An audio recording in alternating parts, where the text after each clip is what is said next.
اس وقت سوائے educational institutions کے ہر کاروبار کھلا ہوا ہے۔ کہا یہ جاتا ہے کہ وہ ایس او پیز پر عمل کر رہے ہیں، لیکن میں یہ سمجھتا ہوں کہ مکمل ایس او پیز پر عمل نہیں ہو رہا۔ اسکولوں میں تو ایس او پیز پر عمل کیا جا رہا تھا۔ جب یہ لاک ڈاؤن میں اسکول ہمارے بند کیے گئے اس وقت بھی اسکولوں میں ایس او پیز پر عمل ہو رہا تھا، ہمارے اپنے اسکول میں بھی ہو رہا تھا، ہر اسکول کر رہا تھا۔ اور جتنے اچھے طریقے سے میں سمجھتا ہوں اسکولز یا دیگر تعلیمی ادارے، چاہے اس میں کالجز ہوں چاہے آپ کی یونیورسٹیز ہوں، وہ جتنے اچھے طریقے سے ایس او پیز کو فالو کر سکتے ہیں کوئی دوسرا نہیں کر سکتے، کیونکہ یہ پڑھے لکھے لوگ ہوتے ہیں۔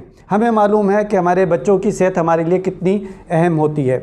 لیکن آپ یہ دیکھیے کہ اس وقت میں یہ دیکھتا ہوں کہ آپ کے منگل بازار بھی چل رہے ہیں، آپ کے جمعہ بازار بھی چل رہے ہیں، آپ کے سنڈے بازار بھی چل رہے ہیں، سوائے اسکولوں کے ہر ادارہ کھلا ہوا ہے، ہر کاروبار چل رہا ہے۔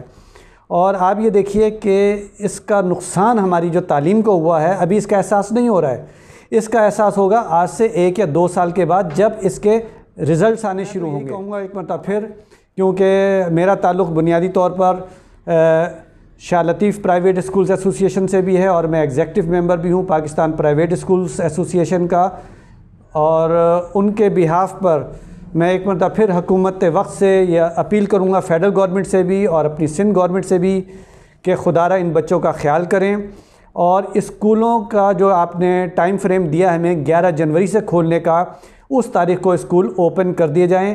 اس بات کا ہم آپ کو یقین دلاتے ہیں کہ انشاءاللہ تعالی ایس او پیز پر مکمل عمل ہوگا۔ ہمارے پاس آتے ہیں، ہمارے اساتذہ کرام آ رہے ہیں، ہم کام کر رہے ہیں اسکول میں بیٹھ کر، سب ماسک لگاتے ہیں، سب کو سینیٹائز کیا جاتا ہے، اور مکمل ایس او پیز کو ہم فالو کرتے ہیں۔ ایون یہ جو پیرنٹس سے آ رہے ہوتے ہیں ان کو بھی ہم یہ کہتے ہیں کہ آپ ایس او پیز پر عمل کر کے اسکول کے اندر تشریف لائیں۔ تو میں تو ایک بات کا قائل ہوں کہ کوئی بھی قوم، کوئی بھی ملک تعلیم کے بغیر ترقی نہیں کر سکتا۔ تعلیم ہے تو ترقی ہے، ادروائز ترقی نہیں ہو سکتی، ہم آگے نہیں بڑھ سکتے۔ اگر ہماری تعلیم کا یہی حال رہا، اور مجھے بڑے افسوس کے ساتھ کہنا پڑتا ہے، دیکھیے حالانکہ میں کوئی سیاسی آدمی نہیں ہوں، میرا تعلق تعلیم کے شعبے سے ہے، کہ ہمارے یہاں تعلیم کا بجٹ سب سے کم ہے۔ یہ 2% بھی نہیں ہے، ہماری جی ڈی پی جو ہے اس کا 2% بھی نہیں بنتا۔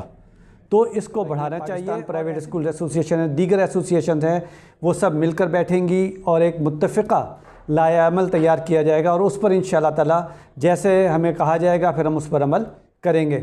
ہم یہ نہیں چاہتے ہیں کہ حکومت کے ساتھ کسی بھی قسم کی کوئی محاذ آرائی کی جائے، کیونکہ حکومت بھی ہماری اپنی ہے، لیکن حکومت کو بھی اس بات کو اپنے ذہن میں رکھنا چاہیے کہ یہ تعلیمی ادارے ہیں یا تعلیم کے شعبے سے وابستہ جو اساتذہ کرام ہیں، پرنسپل حضرات ہیں، یہ بھی ہمارے اپنے ہیں۔ ہم مل کر حکومت کے ساتھ چلنا چاہ رہے ہیں، کسی قسم کی ہم محاذ آرائی نہیں چاہتے۔